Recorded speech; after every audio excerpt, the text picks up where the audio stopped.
Уг шинжилгээг боловсруулсан журамт хөгжлийн бэрхшээлтэй сурагчдад буцалтгүй тусламж олгоход тавигдах шаардлага хяналтын тоо тогтоож байсан хуучин зохицуултыг шинжилэн дэлхийн шилдэг их сургуулиас урилга авч чадсан хөгжлийн бэрхшээлтэй иргэдийг суралцуулахаар тусгажээ. Дотоодын ихтэйд сургуульд 2024-өөс 2025 оны хичээлийн шинжилд хөгжлийн бэрхшээлтэй 436 суралцагч суралцж байна.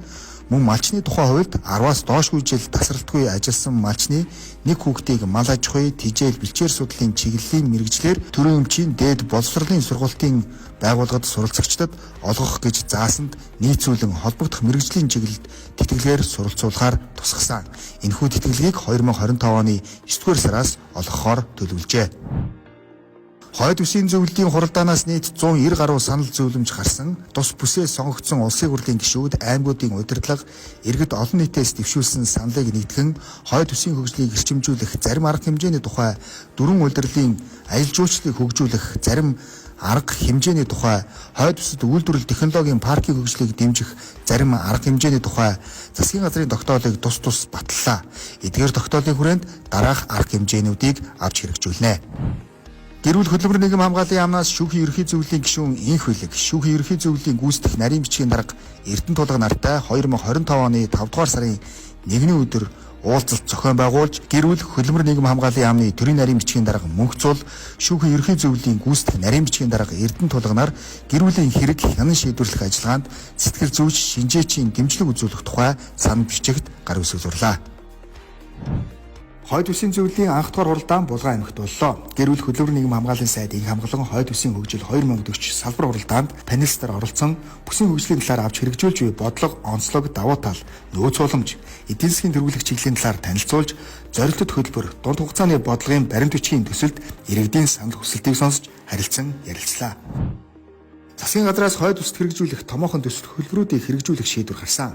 Дөрвөн улирлын аялал жуулчлалыг хөгжүүлэх зарим арга хэмжээний хүрээнд Хөвсгөл аймгийн Мөрөн суманд 50 МВт-аас доошгүй хүчин чадалтай дулааны цахилгаан станцын төслийн техник, эдийн засгийн үндэслэлийг боловсруулна. Мөн Хөвсгөл аймгийн Шинэ Мөрөн худалдаа үйлчилгээний төвийн барилгад гал гарсны улмаас хохирсон иргэдэд худалдаа үйлчилгээ эрхлэх эргэлтийн хөрөнгийн зээлийн зориултаар 5.2 тэрбум төгрөг олгох болсон зэрэг шийдвэрийг гаргаад байна. Монгол Улсын ерөнхийлөгч Ухнагийн хөрөсгийн ивэл дор хөдөлмөрийн аюулгүй байдал эрүүл мэндийн 3 дугаар чуулган боллоо. Манай улсад хөдөлмөр эрхэлж буй хүмүүсийн 17% буюу 224 мянган хүн өндөр эрсдэлтэй ажлын байранд ажилладаг. Энэ тоож цаашид нэмэгдэх хандлагатай байна. Иймд зохистой хөдөлмөр эрхэлт, зохистой ажлын байрыг дэмжих нь чухал байгаамаа.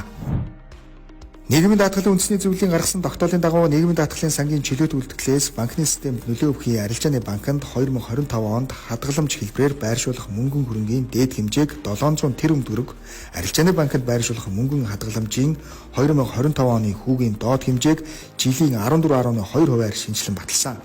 Энэ шийдвэрийг үндэслэн нийгмийн даатгалын үндэсний зөвлөлийн баталсан хүүгийн доод хэмжээнээс багагүй санал ирүүлсэн Төрийн банк, Голомт банк, Хаан банк Худалдаа хөгжлийн банкнд 1 жилийн хугацаатай жилийн 15% хүүтэйгээр мөнгөн хадгаламж хэлбэрээр байршуулахаар шийдвэрлэлээ. Гэрүүл хөдөлмөр нийгэм хамгааллын сайд Инх хамгаалан Булган аймагт ажиллаа. Энэ үеэр Булган аймгийн хүүхэд гэр бүлийн хөгжил хамгааллын газрын дэргэдэх хүүхдийн жаргалант цуслангийн үйл ажиллагааг сайжруулж, цусланд амрах хүүхдийн тоог нэмэгдүүлэхээр болсон юм а. Энэ ажлын хүрээнд орчин үеийн шаардлага нийцсэн 9 хотхон бүхий өргөтгөл барихаар эхний жаргалант хотхоны шавыг тавьсан байна. Гэрүүл хөдөлмөр нийгэм хамгааллын сайд Инх хамгаалан Булган аймгийн хөдөлмөр халамжийн үйлчилгээний газрын үйл ажиллагаатай танилцлаа. 2025 он гарсаар аймгийн хөдөлмөр халамж үйлчилгээний газарт 70 гаруй иргэн ажил хайгчаар бүртгүүлжээ. Ажил олгогч болон ажил хайгчдын эрэлт хэрэгцээг тодорхойлж, мэргэжлийн боловсролын байгууллагуудтай хамтран урт болон богино хугацааны сургалтын хөтөлбөр хэрэгжүүлж ажиллахад анхаарах хэрэгтэй байна.